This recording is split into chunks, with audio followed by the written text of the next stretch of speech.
بڑا فتنہ برپا ہوگا، اور وہ فتنہ ہے جس کا تذکرہ قرآن کریم میں کم از کم 2 جگہ آتا ہے، اور وہ یاجوج ماجوج کا فتنہ ہوگا۔ اور وہ اتنی بڑی تعداد میں ہوں گے کہ حضور علیہ السلام کے فرمان کے مطابق جب وہ نکلیں گے تو اگر وہ سمندروں کے پاس سے گزریں گے تو اتنی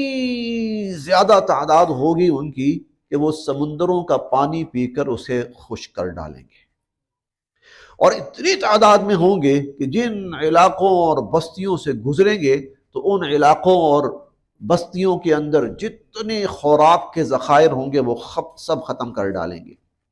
اور ان کی تعداد اتنی زیادہ ہوگی کہ باقی دنیا 1% ہوگی اور ان کی تعداد اس کے مقابلے میں 99 گنا ہوگی۔ 99 اس حد تک ان کی تعداد ہوگی۔ اب یہ اتنا بڑا فتنہ ہے، اور اس نے دنیا کے اندر قتل و غارت گھری شروع کر دی ہے اور فتنہ اور فساد برپا کر دیا ہے۔ انسان یہاں بے بس ہے، انسانوں کی تعداد ہے، باقی انسانوں کی تعداد 1%، 99% تو باقی وہ بچے، 99%۔ یہاں پر سیدنا عیسیٰ علیہ السلام اللہ کے حضور دعا فرمائیں گے، اور ان کی دعا کی برکت سے اللہ رب العزت یاجوج ماجوج کا جو فتنہ ہوگا اس کے خاتمے کے اسباب شروع ہو جائیں گے۔ پھر جب ان پر موت واقع ہوگی اور وہ مریں گے تو وہ اتنی زیادہ تعداد میں ہوں گے کہ ان کی لاشوں کو کیا کیا جائے، اب اتنی زیادہ ان کی تعداد ہوگی کہ ان کی لاشوں کا اٹھانا ممکن نہیں ہوگا۔ اللہ رب العزت پھر ایک بہت بڑا بارشوں کا سلسلہ جاری فرمائیں گے، اور وہ بارشوں کا سلسلہ اس قدر زیادہ ہوگا کہ وہ ان کی لاشوں کو دھکیل کر ویرانوں کے اندر، یا جہاں سمندر ہیں یا جہاں جنگلات ہیں وہاں پھینک دے گی، اور انسانی آبادیاں بہرحال صاف ہو جائیں گی۔ اللہ رب العزت اس لیے سیدنا حضرت عیسیٰ علیہ السلام کو دنیا میں دوبارہ بھیجیں گے، نازل فرمائیں گے۔ اچھا، اب ان کا انتقال ہو گیا، اس سے آگے بھی حضور صلی اللہ علیہ وسلم نے ایک عجیب بات ارشاد فرمائی۔ آپ نے فرمایا کہ حضرت ابن عباس فرماتے ہیں قال رسول اللہ صلی اللہ علیہ وسلم، حضور علیہ السلام نے فرمایا کہ ینزل عیسی ابن مریم الی الارض، عیسیٰ علیہ السلام زمین پر تشریف لائیں گے، فیتزوج، وہ نکاح فرمائیں گے، وہ نکاح فرمائیں گے، کیونکہ عیسیٰ علیہ السلام جب تشریف لائیں گے نا، اب وہ حضور صلی اللہ علیہ وسلم کے امتی کی حیثیت سے زندگی گزاریں گے۔ چنانچہ حضور علیہ السلام کی جتنی تعلیمات ہیں وہ ان تعلیمات کو اپنائیں گے، نمازیں وہ پڑھیں گے جو حضور علیہ السلام پر اللہ رب العزت نے نازل فرمائی۔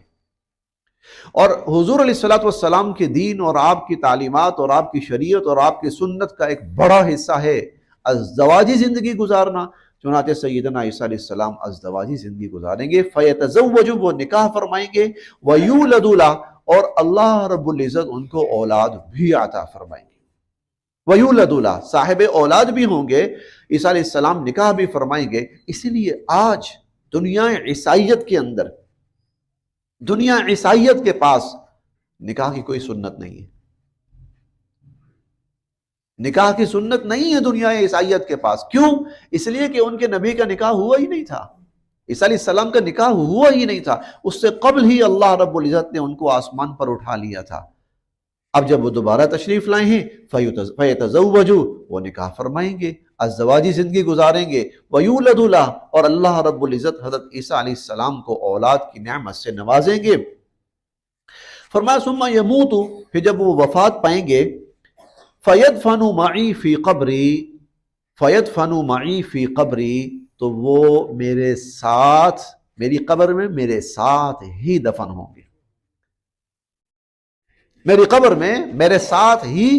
دفن ہوں گے، فَيَدْفَنُ مَعِي، وہ میرے ساتھ دفن ہوں گے۔ آپ حضرات میں سے شاید کچھ لوگ جانتے بھی ہو، حضور علیہ السلام کی جہاں قبر مبارک ہے تو وہاں 3 قبریں تو مکمل ہیں، لیکن ایک قبر کی جگہ باقی ہے۔ حضور علیہ السلام کی تدفین ہوئی، پھر سیدنا ابو بکر صدیق رضی اللہ عنہ کی تدفین ہوئی، پھر سیدنا عمر فاروق رضی اللہ تعالیٰ عنہ کی تدفین ہوئی۔ اس کے بعد بہت سے لوگوں نے چاہا کہ یہ سعادت ہمیں بھی حاصل ہو، ہماری بھی یہاں تدفین ہو، لیکن درمیان میں ایسی رکاوٹیں پیش آئیں کہ ان کی تدفین نہیں ہو پائی۔ حضرت حسن رضی اللہ تعالی عنہ کی جب وفات ہوئی تو بڑی خواہش تھی لوگوں کی کہ حضرت حسن رضی اللہ عنہ کی یہاں تدفین ہو، لیکن وہ تدفین نہیں ہو پائی۔ حضرت عبد الرحمن ابن عوف رضی اللہ عنہ کا جب انتقال ہوا، ان کی تب بھی بڑی خواہش تھی کہ یہاں تدفین ہو، لیکن تدفین نہیں ہو پائی۔ اس کو ہم اکثر تاریخ یا لوگ غلط رنگ دیتے ہیں، وہ جو فلاں طبقہ تھا نا وہ ظالم تھا، اس نے نہیں دفن ہونے دیا، نہیں تدفین ہونے دی،